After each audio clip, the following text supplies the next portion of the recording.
বিয়ের মরশুমে বিয়েবাড়ি স্টাইল নতুন একটি মাছের রেসিপি নিয়ে চলে এসেছি আজকের ভিডিওতে।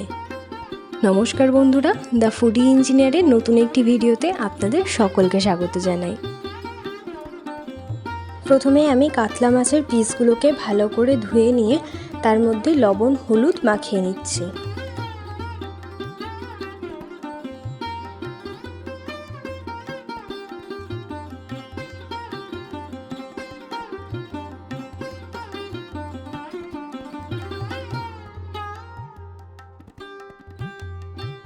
এরপর কড়াইতে বেশ কিছুটা পরিমাণে সর্ষের তেল ভালো করে গরম করে নিয়ে তার মধ্যে একটা বড় সাইজের পেঁয়াজ কুচি কুচি করে কেটে বেরেস্তা করে রেখে দিচ্ছি আলাদা করে।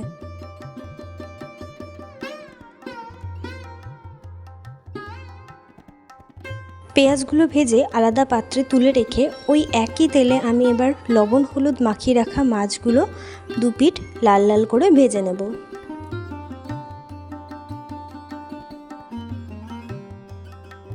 মাছগুলো এরকম লাল লাল করে ভাজা হয়ে গেলে আলাদা পাত্রে তুলে নেব। অন্যদিকে আমি একটি মশলা বানিয়ে নেব। একটি বাটিতে 1 চামচ ধনে গুঁড়ো, 1 চামচ জিরে গুঁড়ো আর অল্প একটু লাল লঙ্কার গুঁড়ো ভালো করে মিশিয়ে নেব।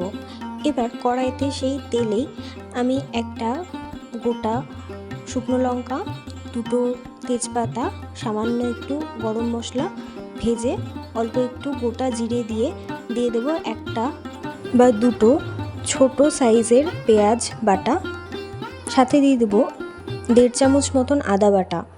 একসাথে সব মশলাগুলো ভালো করে কষিয়ে নেওয়ার পরে দিয়ে দেব আগে থেকে মিক্স করে রাখা ধনে জিরে লঙ্কার গুঁড়ো। আমি আবারও তারপরে মশলাগুলো ভালো করে কষিয়ে নেব। কষাতে কষাতে আমি অল্প মাঝে মাঝে জল দিয়েছি, সাথে ভালো করে মিডিয়াম লো হিটে নেড়ে চেড়ে এর মধ্যে দিয়ে দেব টমেটো কুচি আর দিয়ে দেব আগে থেকে ফেটিয়ে রাখা টক দই। আবারও ভালো করে মিশিয়ে নেওয়ার পরে এর মধ্যে দিয়ে দেব 3-4টে চেরা কাঁচা লঙ্কা এবং কিছুটা কিশমিশ।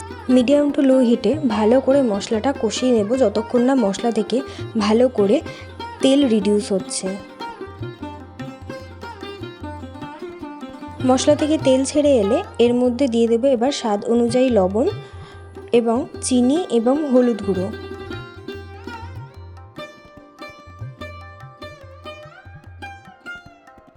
আবারও মশলাগুলো ভালোক্ষণ কষিয়ে নেওয়ার পরে এবার এর মধ্যে দিয়ে দেব পরিমাণ মতন গরম জল। হাই হিটে জলটা খানিকক্ষণ ফোটার পরে আমি এবার দিয়ে দেব আগে থেকে ভেজে রাখা মাছের টুকরোগুলো।